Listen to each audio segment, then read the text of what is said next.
How did you get into Japanese? And you were looking to distinguish yourself as a potential attorney back in grad school? Right.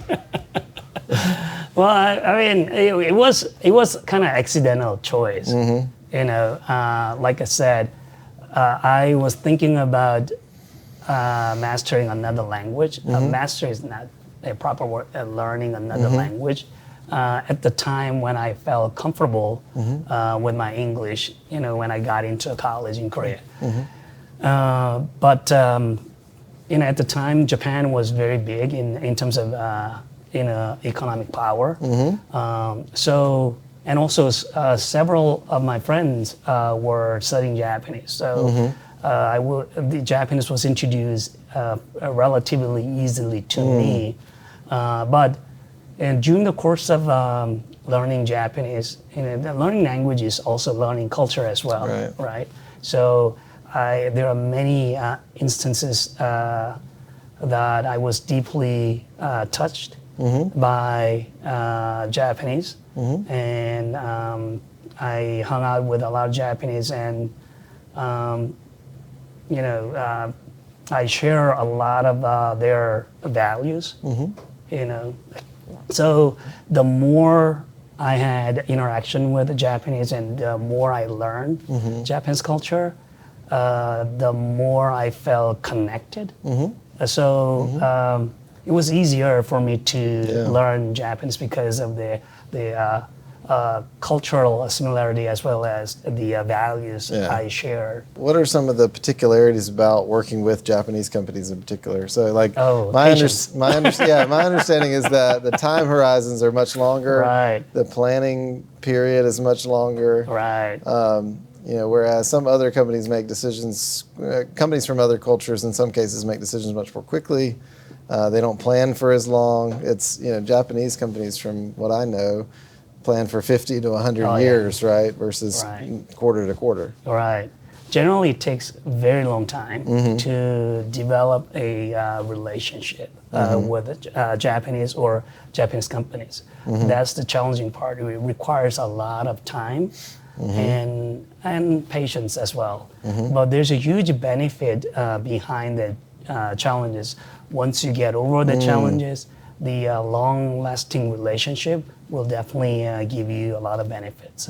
I kind of like that mentality because, you know, for me, if I get a new client and they stay 2 to 3 years and hop on another firm, then it's almost, you know, lose-lose situation because, you know, we have to get to know the client's business, and the more we know the business and the more comfortable we feel, the better service we will be able to provide for the clients, right? Yeah. Well, it sounds like Aprio is in a sweet spot of sorts because large enough to serve sophisticated clients, but still small enough to provide personalized service. Right. How do you maintain that as you grow, particularly in your practice?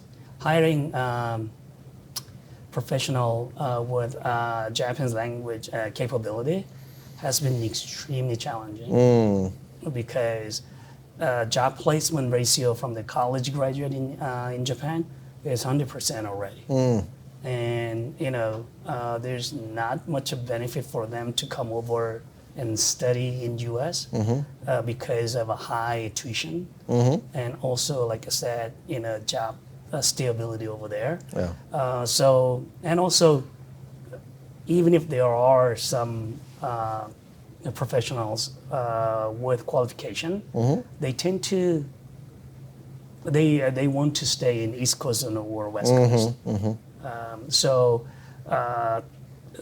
the firms like us, especially, although we have offices in different locations, you know, our Japanese practice is in Atlanta.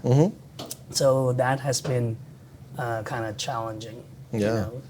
Sure. But you know, we are utilizing various methods that we haven't tried in the past. You know, in order to enhance recruiting activities. For instance, in recruiting folks in Japan, or remote basis work, Yeah. across the U.S. Interesting. Yeah, and things like that. So. Yeah. What's keeping you engaged at this point, and where do you see the practice going? When I started Aprio about 10 years ago, from the day one, my goal was that I had a single goal, and still hasn't changed, which is I like to create a foundation of Korean and Japanese practice where I'll create enough business to make 3 partners up on my retirement.